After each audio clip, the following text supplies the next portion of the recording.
You're watching How Leap. Let's deactivate your Instagram account. Open the Instagram app and go to your profile. Tap the menu icon in the top right corner. Select Settings and Privacy. Tap Account Center. Now tap Personal Details. Select Account Ownership and Control. Tap Deactivation or Deletion. Choose your Instagram account. Select Deactivate Account. Follow the on-screen instructions, which may include giving a reason. Enter your password to confirm. Tap Deactivate Account.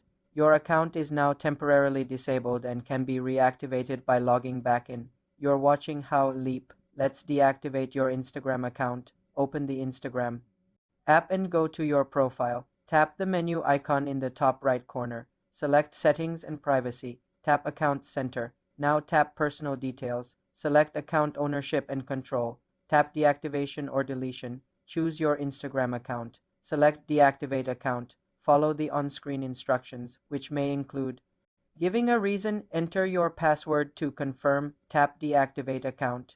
Your account is now temporarily disabled and can be reactivated by logging back in. For more simple tech tutorials, subscribe to the channel.